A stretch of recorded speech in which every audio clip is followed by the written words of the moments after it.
नमस्कार, बहुत बहुत स्वागत है आपका हमारे चैनल डिबेट फॉर फ्यूचर में। जैसा कि आप देख पा रहे हैं, आज हमारे पीछे बहुत ही राजनीतिक स्तर के व्यक्ति जुड़ चुके हैं और सभी अपने अपने चुनाव को लेकर इस बार बड़ा ही उत्साहित हैं। 2024 का चुनाव बड़ा ही महत्वपूर्ण रखता है। इस बार नए प्रधानमंत्री का और नए चेहरे का चुनाव करेंगे।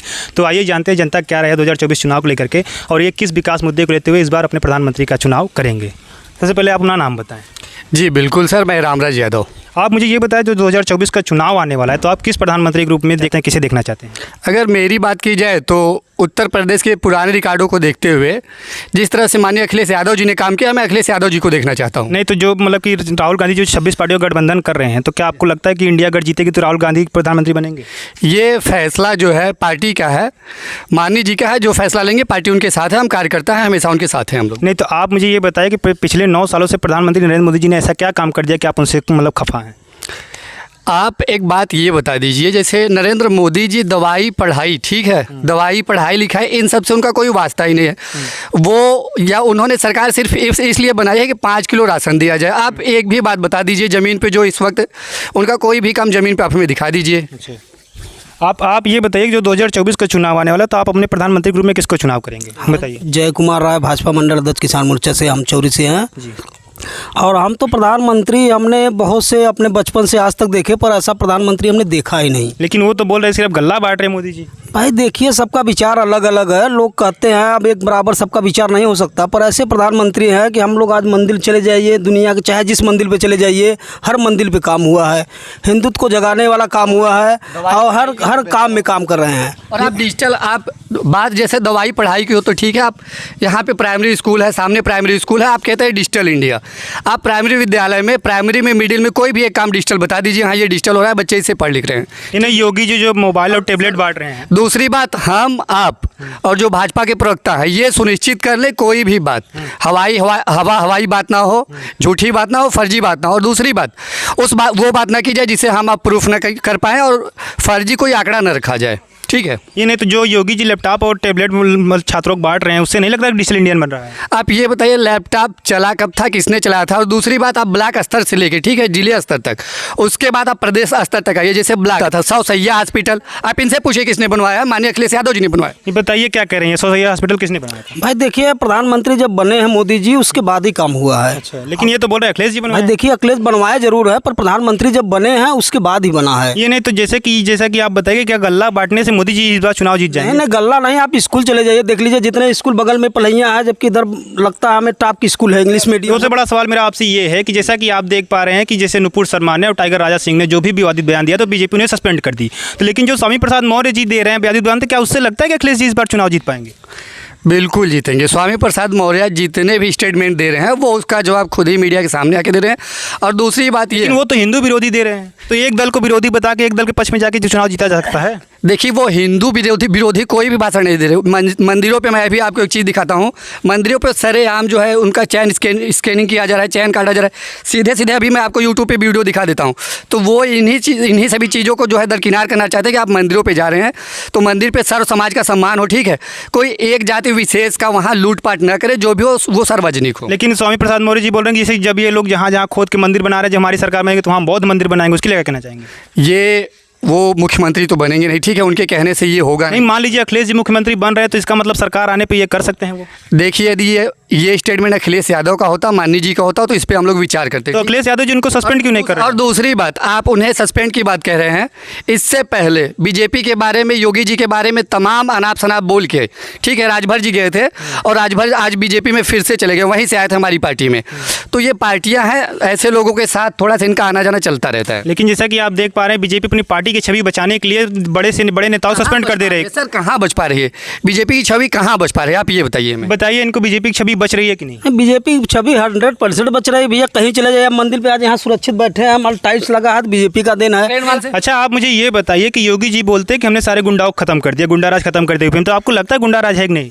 देखिए, गुंडा राज खत्म कर रहा है, पर धीरे धीरे एक बैग है, कहिए कोई चीज़ खत्म हो जाएगा तो एक बैग तो खत्म होगा नहीं, धीरे धीरे खत्म होगा ना। तो ये क्या योगी जी एक जाति विशेष को लेकर काम कर रहे हैं? सर आपने आपने योगी जी की बात कही है, तो इनसे बेहतर यदि आप बात करेंगे तो बुआ जी की सरकार थी, उनके सरकार में कानून व्यवस्था बहुत टाइट थी। और दूसरी बात, जितने बाहुबली हैं, जितने भी गुंडा गुंडे हैं, इनका आता पता नहीं था ये किस बिल में चले गए हैं।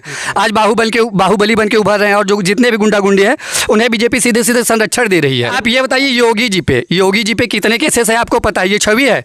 ब्रजेश सिंह पे कितनी केसेस है ये आपको पता है? बिनी सिंह पे कितनी केसेस है आपको पता है? आप इनसे पूछिए, ये बीजेपी की छवि है। ये नहीं तो जैसे ये क्या बोल रहे हैं कि मतलब योगी जी एक जाति विशेष को लेकर काम कर रहे हैं? नहीं, ऐसी कोई बात नहीं। अगर राशन मिल रहा है तो हर बिरादरी को मिल रहा है, आवाज मिल रहा है तो हर बिरादरी को मिल रहा है। नहीं तो राशन पड़ रहा है, वजीफा आ रहा, कोई भी सिस्टम आ रहा है तो हर लोग को। गुंडा राज को बताइए कि जैसे गुंडा राज वो बोल रहे हैं कि मतलब विनीत सिंह लोग, मतलब कि ये लोग गुंडा राज, तो उनके लिए क्या कहना चाहिए? नहीं, ऐसी कोई बात नहीं। जात पक्ष इस सरकार में कोई जात पक्ष है ही नहीं, कहीं नहीं है। कोई ये नहीं कह सकता जात पक्ष। हमने पहले ही कह दिया था, मामले को डाइवर्ट न किया जाए। आपने जब गुंडई की बात की है तो आप इनसे ब्रजेश के बारे में पूछिए वो क्या है, बस बताइए उनको क्या है वो। ब्रजेश तो हम माननी हो गए, अब तो चौथा है, एमएलसी साहब है। नहीं, एमएलसी तो ठीक है, लेकिन मतलब कि गुंडा है कि नहीं? भाई गुंडा है तो है, वो तो बात की बात है। अब इस समय तो एमएलसी है भाई, पत्नी है। अब भाई जब तो वो अपराधी नहीं है। कानून सबके बराबर एक है, पर अभी सरकार काम कर रही है, उसके लिए कोर्ट फैसला करेगा तब ना। यही बीजेपी का दोहरा चरित्र है। आप अपने सामने देख लीजिए, एक गुंडे माफिया को ये लोग कह रहे हैं वो मानी जी हो गए, और यही सपा सरकार में होता तो ये लोग ढिढोरा पीटते। और दूसरी बात, सपा सरकार को इन लोगों ने इस नाम पे बदनाम किया था कि 86 में से 56 एसडीएम यादव बने हैं। मैं आज से ही राजनीति करना छोड़ दूंगा। यहाँ बैठे हमारे सीनियर सिटीजन जो हमारे परिवार के बुजुर्ग हैं, अगर इस बात को कोई साबित कर दे, ये अफवाहों की सरकार है। अच्छा, आप मुझे ये बताइए कि योगी जब विधानसभा चुनाव के पहले आए थे यहाँ पे ज्ञानपुरा, आप देखे थे चुनाव रैली के लिए, तो वो बोले थे कि हम सफाई कर्मी भर्ती 15 दिन के अंदर क्लियर कर देगा। अभी तक नहीं हुआ, उसके लिए क्या कहना चाहेंगे? भाई देखिए, सरकार काम कर रहे हैं तब तक। योगी जी 2022 विधानसभा चुनाव पहले आए थे, आपको जानना है। चलिए भाई, वो सरकार का काम है, वो कर रहे हैं, धीरे धीरे सिस्टम बन रहा है। जैसे योगी जी बोले थे कि हमारी सरकार बनेगी तो हम 30 दिन के अंदर पुलिस वैकेंसी भी क्लियर कर देंगे, अभी तक वो भी नहीं हुए। छात्र बहुत आस लगाए हुए हैं। भाई ये काम हो रहा है, सरकार ऊपर से देख अपना कर सिस्टम बना रही है, कर रही है। अब दिवस से समय लगेगा, इतना टाइम लगेगा इनको बताइए। सर, मैंने पहले ही कहा था कि हम, आप और बीजेपी के प्रवक्ता सुनिश्चित कर ले कोई बात हवा हवाई नहीं होगी। तो जैसे इनके माननीय जी हैं हवा हवाई करते, 15 दिन का समय मांगा था, उसी तरह से ये भी हवा हवाई इनसे पूछ लीजिए वो कब कर देंगे। क्या कहना चाह रहे हैं आप? 15 दिन का समय लेके गए थे, 25 महीने बीत गया, और इसके साथ यहाँ जो सफाई कर्मी की वैकेंसी निकली थी, इसके साथ साथ के हर जिलों में लोग पोस्टिंग हो गए, वेतन भोगी हो गए, और लेकिन अभी तक यहाँ का कुछ अता पता नहीं है। तो मतलब आपको लगता है कि योगी जी सिर्फ वादा करते हैं? बिल्कुल वादा करते हैं। नवयुवकों के लिए योगी जी ने आज तक कुछ नहीं किया, दर दर की ठोकर खा रहे हैं। ये क्या करे कि नवयुवकों के लिए योगी जी ने कुछ नहीं किया है? अभी भाई देखिए, काम बहुत हो रहा है, ऐसा कोई कहना। कोई काम बताइए इनको ताकि ये लोग चुप हो जाए। काम में क्या, हर जगह भर्ती हो रही है। भर्ती जो पढ़े लिखे हैं, क्या भर्ती बिल्कुल तो बंद नहीं है। तो भर्ती इनको कुछ ऐसा मुद्दा बताइए ताकि ये चुप हो जाए। अगर हमारा सिस्टम है, अगर हम विरोध करना है सरकार का, तो कितना बढ़िया आप काम करेंगे तो हम विरोध करेंगे। तो कोई एक मुद्दा ऐसा बता दीजिए ताकि ये लोग शांत हो जाए। भाई आप देख लीजिए, स्कूलें हैं बगल में, मंदिर चले जाइए, कहीं भी चले जाइए, स्कूल चले जाइए, हर जगह digital school. Vacancy Uttar Pradesh में जब से भाजपा की सरकार आई है, युवा दर दर की ठोकरें खा रहे हैं। आपने कहीं ग्राउंडों पर चले जाएंगे, वहाँ की युवा नाराज है, नर्वस है, आत्महत्या कर रहे बेचारे। बताइए क्या कह रहे हैं ये, देखिए। नहीं, ये तो भाई पक्ष विपक्ष की बात है, ऐसी कोई बात नहीं है। अगर आता तो कोई बताए कि हाँ कहीं की 10-20 लड़के आत्महत्या किए हैं। अच्छा। कोई साबित करे कहाँ, तो बताइए इन्हें कहाँ से किया? बहुत किए हैं। आए दिन पेपर में आ रहा है, मीडिया में आ रहा है, ये यूट्यूब देख ले, पेपर देख ले, प्रतिदिन 2-4 दिन बीतने के बाद कहीं ना कहीं कुछ न कुछ खबर आ जा रही है। आप खुद युवाओं के साथ छला किया गया।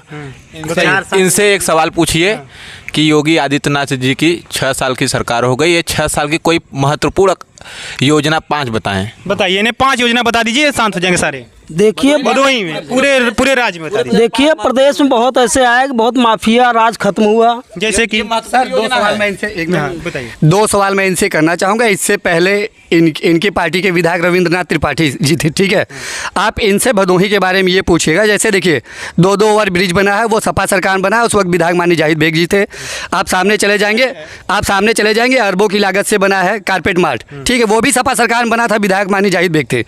उसके बाद बाबतपुर, हाँ, 4 लेन जो एयरपोर्ट से लेके भदोही तक बनी है, वो भी सपा सरकार में, और उस वक्त भी विधायक माननीय जाहिद बेग जी थे। उसके बाद आप रजपुरा से और आज तक आप इनसे पूछिए, ठीक है। आप ब्लॉक से लेकर डिस्ट्रिक्ट से लेकर स्टेट तक जाएंगे तो आपको आगरा एक्सप्रेसवे से लेकर इकाना स्टेडियम तक बड़ी बड़ी चीज़ें मिलेंगी, बड़ी बड़ी उपलब्धियाँ सपा सरकार की हैं। और दूसरी बात, जिस दिन आपको समय मिले आप ब्लॉक पे चले जाइएगा, वहाँ फ़र्क और फासला आपको दिखेगा कि सपा सरकार में कितना काम हुआ, और आप भी मानेंगे कि हाँ वास्तव में कोई मुख्यमंत्री था था जिसने काम किया है। ये केवल काम किए हैं कौन? भाजपा सरकार वाले केवल फीता काटने का ये काम। महत्वपूर्ण योजना है जो आप बस इन्हें 5 योजना बता दीजिए, सब शांत हो जाएंगे। बस 5, देखिए 5 योजना में हम बता रहे 6 हैं साल में 5 योजना। कि राशन मिल ही रहा सबको। बस राशन राशन मिल रहा कि नहीं मिल रहा? दूसरा आवास सबको प्रधानमंत्री जन योजना मिला कि नहीं? आवास बना कि नहीं बना है? योगी आदित्यनाथ जी के पूछे, प्रधानमंत्री जी का नहीं। सर योगी क्या नहीं, योगी आदित्यनाथ तक देखिए जो रोड क्या कह रहे हैं? योगी आदित्यनाथ जी ने अभी तक यही किया है कि 100 नंबर का नाम बदलकर 112 नंबर कर दिया है, और जो 108 नंबर था उसका नाम बदल के, ये सब सारी योजनाएं अखिलेश 5 योजना बता दे, बस 5 योजना। 5 योजना इन्हें बता दीजिए, सब शांत हो जाएंगे।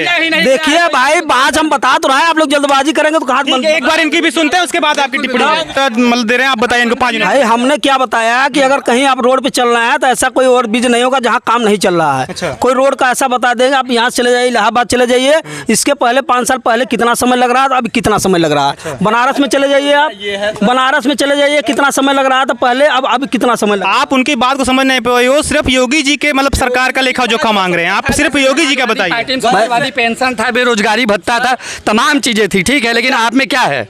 बताइए। समाज के सबसे निचले पायदान से लेकर समाज के सबसे उच्च पायदान के लोगों को जो 5 योजना मिले, जो सबको मिले, वो योजना सबको मिले। बताए बस। बताइए राशन क्या सबको नहीं मिल रहा है? एक ही बात नहीं मिल रहा है कि नहीं मिल रहा, आप बताइए। ठीक है, एक हो गया, दूसरा बताइए। दूसरा मिल रहा है, आवाज सबको मिल रहा है कि नहीं मिल रहा? हर बिरादरी हर कास्ट को मिल वो रहा प्रधानमंत्री का योजना है ना, मुख्यमंत्री का नहीं है। है। मतलब मिल रहा है कि नहीं मिल रहा? योगी आदित्यनाथ जी की अरे भैया आप तो कहें। अच्छा, आप अगर ये 5 नहीं गिना पा रहे तो आप अखिलेश यादव जी की कुछ उपलब्धियां गिना दीजिए, बताइए। डायल 100 जिसको सब फायदा मिला, कहीं झगड़ा हो डायल 100 पे फोन करें। 108 108 कोई दिख बीमार कोई हो। और सुनिए, आप एम्बुलेंस कभी जाति और नाम पूछ के नहीं आती, ठीक है। और दूसरी बात यह है कि आप रात को दिन को बिजली गरजती रहे, ये इतनी सरकारें आई लेकिन किसी भी गरीब को ये व्यवस्थाएं नहीं मिली कि वो राजा की तरह नंबर डायल करे और उसके सामने एम्बुलेंस खड़ी हो। अच्छा, 5 उपलब्धियां आप इन्हें गिनाइए अखिलेश सरकार की। पहले दिले 108 यही सब बताइए 108 हाँ। ये मरीजों के लिए हुआ। 102 महिलाओं के लिए हुआ, जैसे उनकी डिलीवरी हुई तुरंत फोन करे, तुरंत फोन। 1090 पे जो महिला के लिए हो गया, 3 ये हो गया। 100 नंबर आपका हो गया, 4 हो गया। इसके बाद समाजवादी पेंशन था, जो ये माननीय योगी योजनाएं तमाम है, हम लोग दिन भर गिनाते रहेंगे, योजनाएं तमाम है। पेंशन यहाँ पे बताइए किसने लोग को मिला है? कि आपको मिल रहा है समाजवादी पेंशन? पूछिए जाकर उनसे। अब थोड़ी मिलेगा, सरकार चली गई तो कहाँ से मिलेगा? नहीं, वो तो बोले सरकार जब तक थी तब तक तो मिला था। भाई जब तक सरकार थी तो ऐसा काम करने से क्या फायदा? जब तक हमारी सरकार है मिले, उसके बाद ना मिले। राशन कब तक मिलेगा जब सरकार? राशन भाई 10 साल से कंटिन्यू मिल रहा है। अगर कोई बता दे राशन नहीं मिल रहा, कोई बच्चा बता दे राशन नहीं मिल रहा है, नहीं तो राशन कब तक मिलेगा? जब अखिलेश जी की सरकार आएगी फिर भी जाएगी तब ना। अभी तो भाजपा है ही है, अभी तो 20 साल रह गए। बताइए। सर, जब चुनाव नजदीक आता है तो महीने में 2 बार राशन मिलना शुरू हो जाता है, और चुनाव जब खत्म हो जाता है तो एक ही बार मिलता है। इस समय एक बार दे रहे अच्छा, आप मोदी जी ने और मतलब जो मोदी जी ने 200 रुपए गैस सिलेंडर की सस्ता किया, इसके बारे में क्या कहना चाहेंगे? अब आप इनसे पूछ लीजिए, 400 का गैस सिलेंडर अब 1200 करके 200 घटा रहे हैं, आप पूछिए। बताइए इसके लिए क्या कहना भाई देखिए, महिलाओं के मेन काम है 200 रुपए बहुत मायने रखता है। अगर 200 रुपए सस्ता हुआ, वो मायने नहीं रखता। ना 400 बढ़ा तो भाई ये तो सरकार है। पहले डीएपी कितने मिलती थी किसानों को? 5 रुपए की 5 किलो की चोरी हो रुपए में, गई। ठीक है। लेकिन अब कितने में वजन है उसका? 45 किलो। 5 किलो और रेट कितना है? 280 रुपए। बताइए क्या कह रहे हैं? देखिए भाई ये तो लेकिन किसान सम्मान निधि योजना भी तो दे रहे हैं। चोरी, हर बोरी पे 5 किलो चोरी, आप इनसे पूछिए। 2000 देकर और 20,000 की चोरी। बताइए, देखिए क्या कह रहे हैं ये। सम्मान निधि ऐसा कोई व्यक्ति नहीं है जिसको नहीं मिल रहा, हर लोग को लाभ मिल रहा है, चाहे कोई बिरादर हो, चाहे कोई पक्षपात नहीं है। हमने पहले ही कहा था कोई भी हवाई बात नहीं होगी। आप एक बार फिर से इनसे सुनिश्चित कर ले, कोई भी ये नहीं, आप इनको जवाब नहीं दे पा रहे हैं। क्या बताइए 2000 किसी को नहीं मिल रहा? अगर हम आपको बता दें 2000 के बारे में। जैसे आपके पास अगर 2 बीघा खेत है, ठीक है, तो 2 बढ़िया डाई लगेगी, ठीक। और मिलेगा किसका आपको? 2000। और डाई की रेट कितना हुआ? 13 दूना 26। और 600 रुपए कहाँ घुसेगा? बताइए 600 रुपए कहाँ भाई से? 2 बीघा आज के बताइए, इनके नाम से क्या 2 इधर बीघा? आइए, आप इनसे एक बात पूछ लीजिएगा। 1 मिनट बच्चों, रुक जाओ। आप इनसे एक चीज़ पूछ लीजिएगा कि जब मोदी जी सरकार में नहीं आए थे तो उनका क्या वादा था? उस वक्त पेट्रोल 70 रुपए में था, आपने कहा था 35 में देंगे। बताइए क्या कह रहे हैं ये? नहीं पेट्रोल भाई तो ये तो देखिए अंतर्राष्ट्रीय है, फिर भी सही है। पेट्रोल जितना होना चाहिए इतना सही है। ये नहीं तो ये तो बोल रहे, मोदी जी बोले थे कि जब हम सरकार में आए तो 35 रुपए लीटर देंगे, हम महंगा कर भाई देंगे। ऐसी कोई बात नहीं, हम लोग नहीं सुने थे। वीडियो दिखा दे। आप राजनीति छोड़ के सपा में आ जाएंगे, हम वीडियो दिखाते हैं सर। वीडियो दिखाया, सपा मांगे उनसे पूछिए। पूछिए क्या कह रहे हैं? 400 रुपए में सिलेंडर था तो स्मृति ईरानी जो है रोड पे लेके घूम रही थी। 1200 में हो गया तो वो कहाँ घुस गई हैं? उनको बाहर निकलना चाहिए था ना, उनको जनता के बीच में आना चाहिए था ना। अब इतना ज़्यादा हल्ला शोरगुल हुआ तब जाके 200 रुपया कम किए हैं। पढ़े लिखों का देश है, ठीक है। यहाँ पीएचडी वाले लोग और पढ़े लिखे लोग बीएड एमएड सब हैं, लेकिन मोदी सरकार शिक्षा मंत्री किसे बना रही स्मृति ईरानी को? बताइए क्या क्या कह रहे हैं? डिग्री थी? देखिए डिग्री भाई है, वो पढ़ी लिखी है, ये डिग्री है आप बताइए। भाई। अब कैसे आप बता दें कि वो नहीं है, डिग्री नहीं है, वो क्या अनपढ़ गंवार तो है नहीं भाई? कुछ तो पढ़ी लिखी है तभी ना बढ़ रही है। अभी फेल है, 12वीं फेल है भारतीय जनता। बिल्कुल। ये कह रहे थे कि जात विशेष लोगों की सरकार नहीं है ना। स्मृति ईरानी जब अमेठी से हार गई तो उनको मंत्री बना दिए, और दिनेश लाल निरहुआ आजमगढ़ से जब हार गए तो उनको मंत्री क्यों नहीं बनाए? नहीं तो इस बार तो जीते हैं वो। पहले जब हारे थे। नियम सबके लिए एक ही होना चाहिए ना। लोगो देते हैं कि हिंदी चीनी भाई भाई, सबका साथ सबका विकास, लेकिन सबका साथ था तो स्मृति ईरानी मंत्री बन गई, निरहुआ क्यों नहीं बना? क्योंकि वो यादव था। पूछिए इनसे। देखिए क्या कह रहे हैं ये। ऐसी कोई बात नहीं है भाई। निरहुआ दिनेश लाल यादव तुरंत मंत्री बना दिया। हाल में ज्वाइनिंग किए थे, इसकी वजह से नहीं बन पाए। और स्मृति ईरानी बहुत दिन से हैं पार्टी में भाई, मेहनत की, इसकी वजह से उन्हें पार्टी सम्मान दिया है। लेकिन ये सवाल यादव को क्यों रडार पे रखा जा रहा है? उसे भी तो कुछ बनाना था, क्यों नहीं बना गया? आप पूछिए इनसे। देखिए ऐसी कोई बात नहीं, यादव पक्षपात है ये नहीं। भाजपा में यादव बहुत है, जबकि यहाँ भदगांव गिरीश यादव मंत्री हैं, भाजपा के ही है। जैसा कि आप सबने देखा, यहाँ की जनता इस बार काफ़ी ज़्यादा अपना मूड बदल चुकी है। ना तो यहाँ के सांसद विधायक कुछ काम करें, ना तो ये योगी जी से खुश हैं, ना तो मोदी जी से खुश हैं। यहाँ पे इस बार सपा का पड़ला भारी हो चुका था। बीजेपी के प्रवक्ता जो थे वो काफ़ी ठंड पड़ चुके थे। यहाँ पे सपा के बड़ी ही जो समर्थक हैं और यहाँ पे सरकार से लोग नाराज़ भी हैं। तो आप सब वीडियो जुड़े रहने के लिए आप सबका बहुत बहुत धन्यवाद।